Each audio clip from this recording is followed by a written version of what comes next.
بسم الاب والابن والروح القدس الاله الواحد امين. هو المايك الاف ام فين؟ اللي كان متابع معانا قرايه انجيل باكر وقرايه انجيل القداس عايز يفكرنا ونخلينا نركز على حاجتين. الحاجه الاولانيه في انجيل باكر بتقول كده: والمعذبون والراح النجسة كان يشفيهم، وكان الجميع يطلب أن يلمسه لأن قوة كانت تخرج منه وتشفي الجميع. يبقى في إنجيل باكر بيتكلم على الشفاء، في إنجيل القداس بيتكلم على حاجة تانية اسمها الفرح. يعني إيه الفرح؟ بيقول هيكون في ضيق وفي حزن في العالم، ولكني سأراكم فتفرح قلوبكم ولا يستطيع أحد أن ينزع فرحكم منكم. يبقى هو بيتكلم على حاجتين: الشفاء مصدره يسوع، والفرح مصدره يسوع المسيح. علشان كده الكتاب كله بيقول لنا مفيش شفاء ومفيش فرح خارج المسيح. ده معناه ايه؟ وايه هو الشفاء؟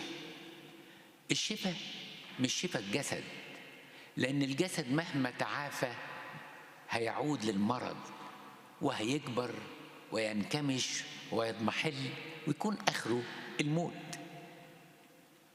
فالمقصود بالشفاء هنا هو شفاء الانسان من جوه، او شفاء الانسان من مرض لعين اسمه الخطيه.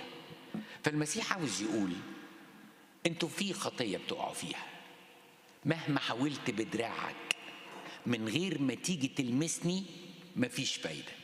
المرأة نازفة الدم قعدت 12 سنة بتلف على دكاترة، 12 سنة أنفقت كل معيشتها، كل فلوسها ضيعتها وما وصلتش لحاجة.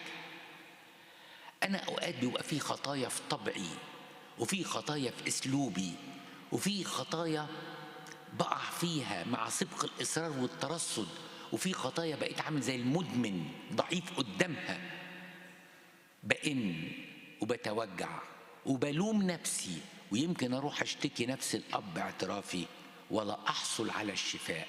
عارفين ليه؟ لأن هو بيقول كده: اللي هيلمسني بس هو اللي هيشفى. بنطلب من كل الناس ونطلب من كل اللي حوالينا، وما بنطلبش منه شفاء أرواحنا من خطايانا. الخطية يا أحبائي هي أخطر مرض. ناس تفتكر الكانسر، ناس تفتكر الجلطات، ناس تفتكر لا لا لا لا لا لا، ما كل ده مش مهم لأن بعده هنقابل المسيح. لكن في مرض خطير اسمه الخطية اللي في قلبي، اللي أنا عارفه كل خطايا، والكنيسة بتعلمني طول النهار أقول اللهم ارحمني أنا الخاطي أنا الخاطي. طب أنا عاوز أبطل خطية، عاوز أشفى من مرض الخطية. الحل إيه؟ روح المسه واتكلم معاه.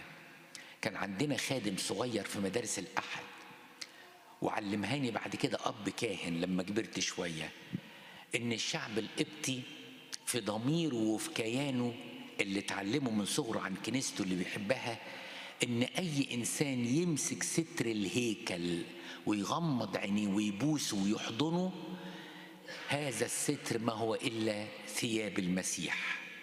لو أنت عندك الإيمان، لما تكون عندك خطية مش عارف تخف منها، امسك ستر الهيكل.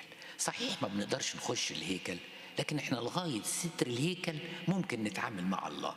امسك الستر واحضنه وقول له أنا ماسك توبك، أنا ماسك هدومك اللي بقالها 18 سنة خفت، وأنا بقالي خطية بقالي كتير قوي مش عارف أبطلها.